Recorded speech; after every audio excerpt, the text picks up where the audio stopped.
Okay, so today what we are going to start is we are going to start the new chapter which is known as dynamics of rigid bodies. तो ये chapter जो है, ये chapter बाकी जो chapters की है उससे थोड़ा सा डिफरेंट इसलिए है क्योंकि इसमें जिसकी डायनेमिक्स हम स्टडी कर रहे हैं वो बॉडीज रिजिड बॉडीज है। डिफरेंस क्या है?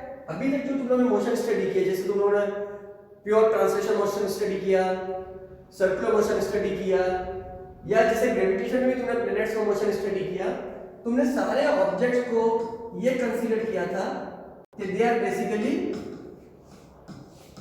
Point objects. वो बेसिकली तुम्हारे लिए अभी तक पॉइंट ऑब्जेक्ट्स है। लेकिन अब जो हमारे ऑब्जेक्ट्स होंगे इस चैप्टर में, हम जब ऑब्जेक्ट्स को स्टडी करेंगे वो ऑब्जेक्ट्स पॉइंट ऑब्जेक्ट ना होके एक्सटेंडेड ऑब्जेक्ट्स होंगे, यानी कि उनका एक शेप होगा, एक साइज होगा। सो जो ऑब्जेक्ट्स हम स्टडी करने वाले हैं वो एक्सटेंडेड ऑब्जेक्ट्स होंगे। लेकिन जब आप ऑब्जेक्ट की साइज लेंगे तो हमारे को कुछ प्रॉपर्टीज होगी ऑब्जेक्ट की जिसको फिक्स करना होगा। उसमें सबसे पहली प्रॉपर्टी जो ऑब्जेक्ट की है वो ये होगा कि वो ऑब्जेक्ट जो है वो रिजिड होगा। The object will be rigid. Rigid object का क्या मतलब होता है? अपन ये मान के चलते हैं कि तुम लोगों ने जो 3 स्टेट्स ऑफ मैटर पढ़े हैं, basically solid, liquid and gas. Okay, जिसमें से हम ये मानते हैं कि solid has definite shape and size, liquid का it takes the shape of the container, and it neither has definite shape nor definite volume, it even takes the volume of the container। तो जो solid जो तुम लोगों ने अगर पढ़ा है, तुम ये मानते हो कि उसका एक डेफिनेट शेप और डेफिनेट साइज होती है, पर सॉलिड भी जब एक्सटर्नल फोर्स लगाते हैं तो वो डिफॉर्म हो जाते हैं। सो हम जो पढ़ेंगे डायनामिक्स ऑफ रिजिड बॉडीज वो बेसिकली सॉलिड के लिए होगा। That will not be applicable two liquids and gas system, क्योंकि लिक्विड्स और गैस में क्या होता है कि वो तो डिफॉर्म हो जाते हैं, कंप्रेस हो जाते हैं, उनका वॉल्यूम चेंज हो जाता है, उनका शेप चेंज हो जाता है। So for us in the dynamics of rigid bodies जो डेफिनेशन है ऑब्जेक्ट की वो है रिजिड। तो रिजिड की डेफिनेशन क्या है? हमारे पास कोई भी मोशन होता है वो बेसिकली 2 मोशन से बनता है। any motion which will study will be basically 2 motion के सुपर इंपोजिशन से बनेगा। वो 2 मोशन होंगे translation motion and rotation motion. जब भी कोई भी ऑब्जेक्ट मूव कर रहा होगा, कितना भी कॉम्प्लिकेटेड ऑब्जेक्ट हो, जैसे इस पेन को मैंने ऊपर फेंका और ये वापस मेरे हाथ में आया, तो ये पेन ऊपर भी गया और साथ में ही ये पेन रोटेट भी हो रहा था। कोई भी मोशन, जैसे कि कार चल रही है या गाड़ी चल रही है या तुम चल रहे हो या कोई पानी में कूद रहा है, हर मोशन जो है बेसिकली 2 मोशन का सुपरपोजिशन है, translation motion and rotation motion. लेकिन हमारे पास कंडीशन क्या है इस चैप्टर में कि वो ऑब्जेक्ट रिजिड होना चाहिए। सो नाउ इन मोशन को सुपर इंपोज करवा के जो डेफिनेशन हमारे को पढ़नी है, तो सबसे पहले इन मोशन को डिफाइन करने से पहले मेरे को ये डिफाइन करना पड़ेगा कि रिजिड ऑब्जेक्ट क्या होता है। What is a rigid object? Okay, तो लेट्स से मैं कोई भी ऐसा आर्बिट शेप का ऑब्जेक्ट ले लेता हूं। रैंडम शेप का जो ऑब्जेक्ट है वो कोई भी रैंडम मोशन कर रहा है, जैसे ये ऐसे मोशन कर रहा है। ओके, सब मोशन। तो अगर इस पे कोई पॉइंट ले लूं मैं, point A and point B, ये मेरा पॉइंट ए है और ये मेरा पॉइंट बी है। If this body is rigid, अगर अपन इस बॉडी को रिजिड बोलते हैं, then we say that the distance between the 2 points A and B will not change. अब समझ आ गया? अगर ये बॉडी रिजिड है तो पूरे मोशन में ए और बी के बीच का डिस्टेंस चेंज नहीं होगा। अज्यूम करता हूं कि किसी भी इंस्टेंट पे जब ये बॉडी मूव कर रही है, ए की वेलोसिटी इस डायरेक्शन में वी ए है और बी की वेलोसिटी इस डायरेक्शन में वी बी है। ओके, एंड लेट्स से कि ए जो एंगल बना रहा है इस लाइन के साथ वो एंगल अल्फा है और बी जो एंगल बना रहा है इस लाइन के साथ वो एंगल बीटा है। ओके, अब मैं क्या बोल रहा हूं कि distance between A and B is not changing. तो जो ए की वेलोसिटी वी है उसका इस लाइन के अलावा जो कंपोनेंट होगा वो क्या होगा, वी ए कॉस अल्फा, और जो इस लाइन के परपेंडिकुलर जो कंपोनेंट है वो है वी ए साइन अल्फा। उसी तरह से जो बी की वेलोसिटी वी बी है उसका इसके डायरेक्शन में कंपोनेंट होगा V B cos of beta and V B sine of beta. A का जो वेलोसिटी वी है उसके दो कंपोनेंट है, we A cos alpha and V A sine alpha. V A cos alpha along the line AB and V A sin alpha perpendicular। B की जो velocity है VB उसका component along the line AB is VB cos beta और जो perpendicular line AB है वो है VB sin beta. अब हम बोल रहे हैं कि बॉडी क्या है, रिजिड बॉडी है। रिजिड बॉडी का मतलब है कि जो बॉडी डिफॉर्म नहीं होती। अगर डिफॉर्म नहीं हो रही है तो कोई भी दो पॉइंट्स है, क्या है, A and B are any 2 points, कोई भी दो पॉइंट अपनी मर्जी के ले लो तो उन दोनों के बीच का डिस्टेंस चेंज नहीं होना चाहिए। अब अगर ए और बी के बीच का डिस्टेंस चेंज नहीं हो रहा है, देन अगर ए और बी के बीच का डिस्टेंस चेंज नहीं हो रहा है, then we can say that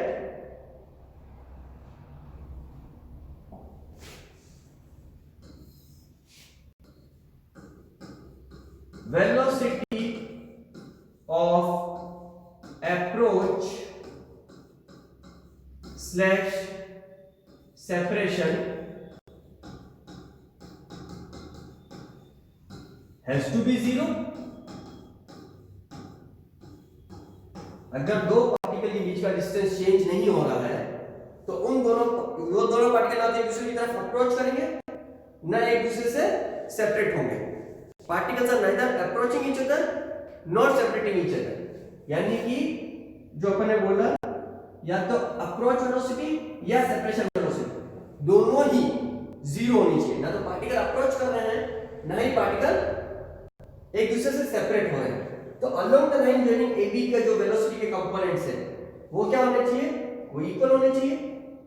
that means VA cos alpha is equal to VB cos of beta। This is the condition for a rigid body।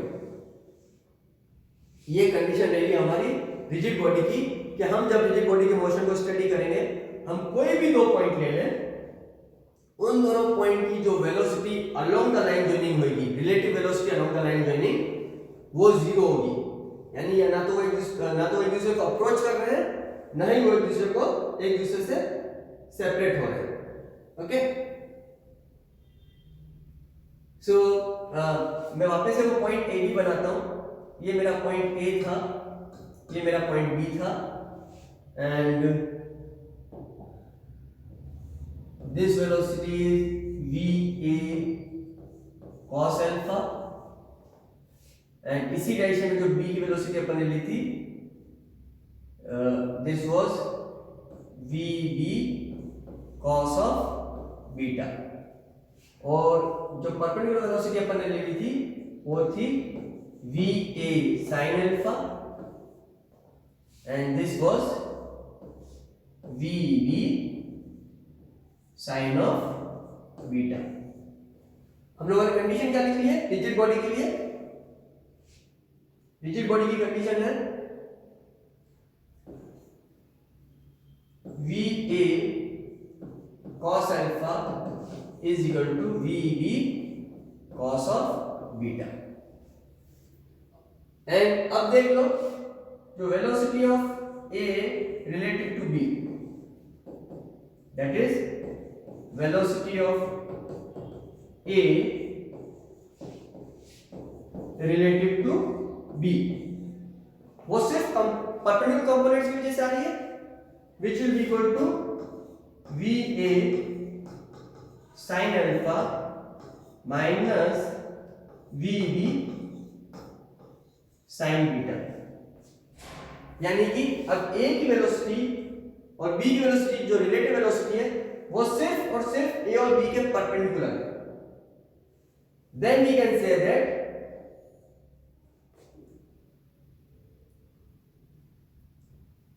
omega is equal to velocity of A related to B divided by, that is angular velocity of A about B। या ये तुम्हारे को इससे ये पता चल रहा है कि कोई भी पार्टिकल कोई भी पॉइंट किसी दूसरे पॉइंट के रेस्पेक्ट में सिर्फ सर्कुलर मोशन करेगा, क्योंकि एक पार्टिकल की वेलोसिटी और दूसरे पार्टिकल की वेलोसिटी इस लाइन के परपेंडिकुलर है, तो जो रिलेटिव वेलोसिटी होगी A की विद रिस्पेक्ट टू B या B की विद रिस्पेक्ट टू A वो हमेशा इस लाइन के परपेंडिकुलर होगी, क्योंकि पैरेलल कंपोनेंट ऑफ वेलोसिटी तो इक्वल है। समझ आ गया? क्योंकि parallel component of velocity equal है, जो वेलोसिटी होगी वो सिर्फ perpendicular to the line journey AB होगी। सो जो हमारे को रिलेटिव वेलोसिटी मिलेगी वो सिर्फ इसके परपेंडिकुलर मिलेगी।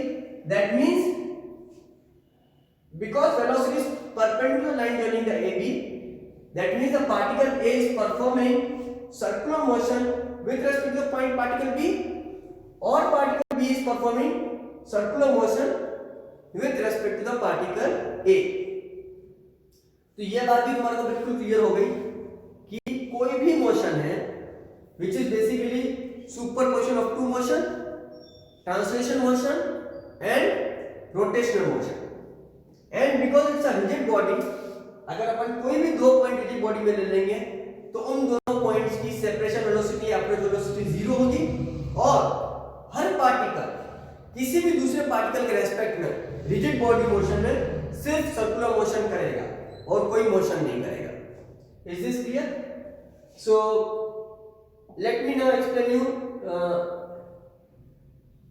अगर तुम लोग उतारना है तो उतारो इसको, 2 मिनट देता हूं मैं तुम्हारे को, और इसके बाद मैं तुम लोगों को बताता हूं कि what is pure translational motion. तो हम लोग ब्राउजर पे जाके और एक एनिमेशन देखते हैं प्योर ट्रांसलेशनल मोशन का। सीन चेंज कर, सीन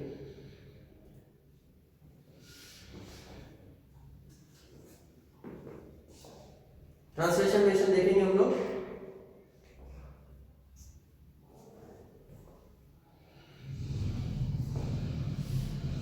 इसमें तुम लोग देख रहे हो कि दोनों ऑब्जेक्ट जो है स्ट्रेट लाइन में ट्रेवल कर रहे हैं। इस मोशन को हम बोलते हैं ट्रांसलेशन मोशन। ट्रांसलेशन मोशन में क्या होता है कि जैसे ऑब्जेक्ट है, वापस से चलाओ इस मोशन को, जैसे हम इस मोशन को देखते हैं ये ट्रांसलेट कर रहा है, इसमें हर पॉइंट की वेलोसिटी, सब पॉइंट की वेलोसिटी सेम है।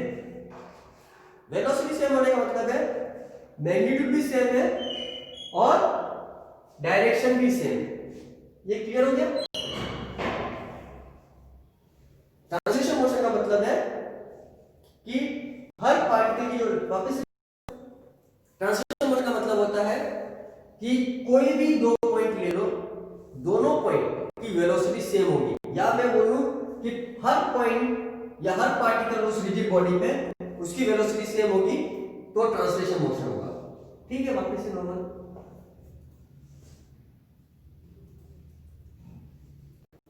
अब हम आते हैं, हम डिफाइन करते हैं व्हाट इज रोटेशन मोशन। सबसे सिंपल एग्जांपल होता है रोटेशन मोशन का, जो तुम देखोगे वो होता है पंखे का। तुम्हारे घर में जो भी पंखा है ये घूम रहा है, अब तुम इस पंखे को देखो, इस पंखे की जो विंग्स है और ये पंखा इस सेंटर घूम रहा है, तो ये जो एक्सिस है जो तुम लोग देख रहे हो इस पंखे के सेंटर से पास हो रही है, और कोई भी पॉइंट ले लो तुम, इस पंखे का हर पॉइंट जो है वो सर्कल में मूव कर रहा है, और हर सर्कल का जो सेंटर है वो जो इसकी एक्सिस है इसके ऊपर लाई करता है। ओके, सो दिस, तुम्हारे घर में भी जो छत पे सीलिंग फैन है जो रोटेट हो रहा है, तो उसमें भी अगर तुम देखोगे तो सीलिंग फैन की पंखा जब रोटेट हो रहा है तो जो वर्टिकल पंखा लटक रहा है उस लाइन को तुम एक्सिस बोल सकते हो। तो हर पॉइंट जो सर्कुलर मोशन में मूव कर रहा है उसका जो सेंटर है वो उसी एक्सिस पे लाई करता है। ओके, यहाँ पे भी अपन देख रहे तो जैसे जो बीच में सर्कल बना हुआ है, तो हर पंखे का जो पॉइंट है हो रहा है और जो सेंटर है वो पंखे के सेंटर पे लाई कर रहा है। तो ये जो एग्जांपल है, ये एग्जांपल है रोटेशन अबाउट एन एक्सिस। ये एग्जांपल किसका है? Rotation about an axis. इसके पहले मैं तुम्हारा कौन सा एग्जांपल बताया था? ट्रांसलेशन मोशन का एग्जांपल बताया था। ब्राउजर में जो बताया था ट्रांसलेशन मोशन का, हम उसके बाद वापस से देखते हैं ट्रांसलेशन मोशन के एग्जांपल को। इसमें देखो, इसमें जो ऑब्जेक्ट्स है ये प्योरली ट्रांसलेट कर रहे हैं। क्या कर रहे हैं? प्योरली ट्रांसलेट कर रहे हैं। हर पॉइंट की वेलोसिटी सेम है। अपन वापस से पंखे वाले एग्जांपल पे जाते हैं, तो पंखे वाले एग्जांपल में देखो तुम, हर पॉइंट रोटेट कर रहा है और सबके पॉइंट की जो सेंटर है वो एक एक्सिस पे लाई करती है। इसीलिए इस मोशन को मैंने क्या बोल दिया? Rotation about an axis. Rotation axis के अबाउट होता है, और दूसरा जो एग्जांपल होता है वो होता है रोटेशन अबाउट एन पॉइंट। देखो तुम example rotation about an point का। अब तुम लोगों ने अगर वो स्पिन टॉप देखा होगा, उसका एग्जांपल देखते हैं स्पिन टॉप का। तो एक जो एग्जांपल, हाथ पे जो स्पिन घूम रहा है उसको थोड़ा सा बड़ा करके देखते हैं। इसको ऊपर ले लो, हाथ पे घूमने वाले स्पिन को।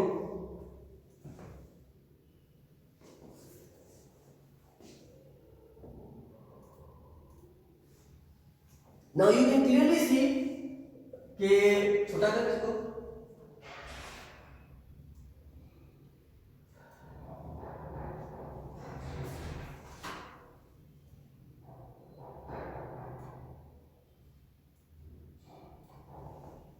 तुम लोग देख सकते हो कि जब हाथ पे घूम रहा है स्पिन, इस एग्जांपल में तुम देखो कि सिर्फ पॉइंट के अबाउट रोटेट कर रहा है, इसकी एक्सिस भी घूम रही है।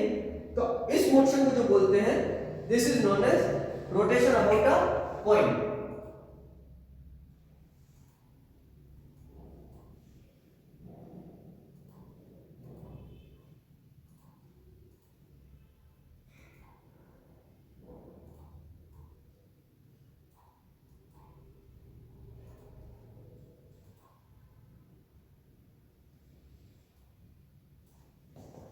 This is another example of a top जो कि अपने पॉइंट के अबाउट रोटेट कर रहा है। Okay, so this is basically rotation motion. तो रोटेशन दो तरह के होते हैं मेन स्क्रीन पे। तो रोटेशन दो तरह के होते हैं, either it's rotation about an axis और रोटेशन अबाउट एन पॉइंट। तो जो भी मोशन होता है वो basically superposition of translation motion and rotation motion. तो सेंटर ऑफ मास वाला एग्जांपल देखते हैं हम लोग ब्राउजर में।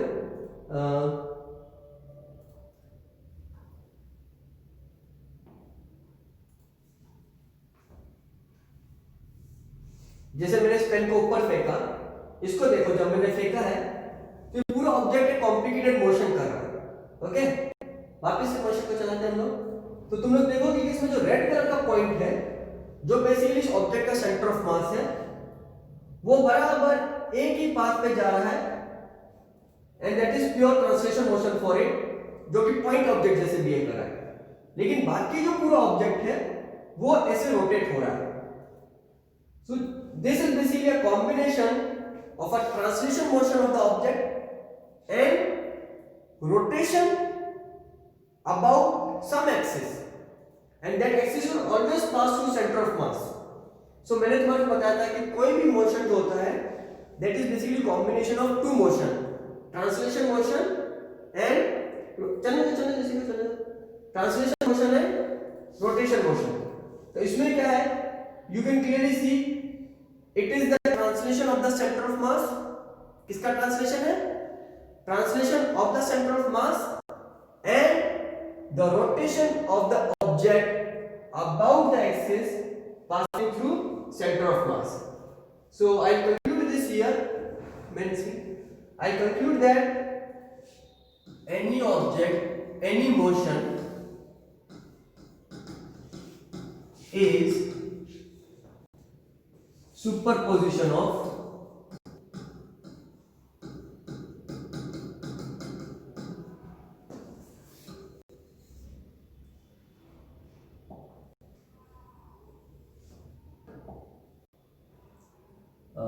superposition of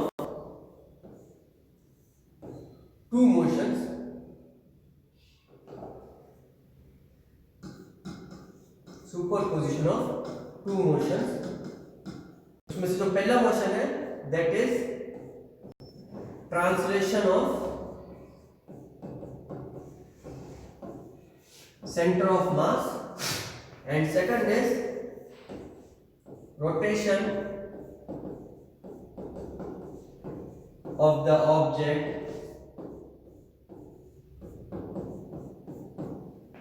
about axis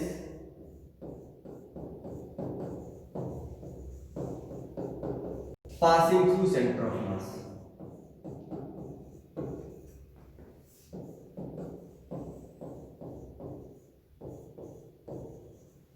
okay, तो समझ में आ गया तुम्हारे को? मैंने आज के चैप्टर में तुम्हारे को, आज के दिन में तुम्हारे को बेसिकली दो डेफिनेशन करवाई है।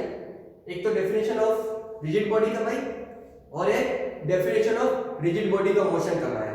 रिजिड बॉडी का जो मोशन होता है बेसिकली दो मोशन का सुपरपोजिशन होता है, translation of centre of mass and rotation of the object about axis passing through centre of मास। और रिजिड बॉडी की डेफिनेशन तुमको बता दिया कि अगर तुम कोई भी दो पॉइंट ले लो तो उन दोनों पॉइंट की वेलोसिटी ऑफ अप्रोच या वेलोसिटी ऑफ सेपरेशन जीरो होगी, और दोनों पॉइंट की जो वेलोसिटी होगी, जो रिलेटिव वेलोसिटी होगी a की विद रिस्पेक्ट टू b या b की विद रिस्पेक्ट टू a, वो सिर्फ line joining point a and b के परपेंडिकुलर होगी। इसीलिए हर पॉइंट दूसरे पॉइंट के रिस्पेक्ट में सर्कुलर मोशन करता है for a rigid body. Okay, so I over the class here only and continue in the next class.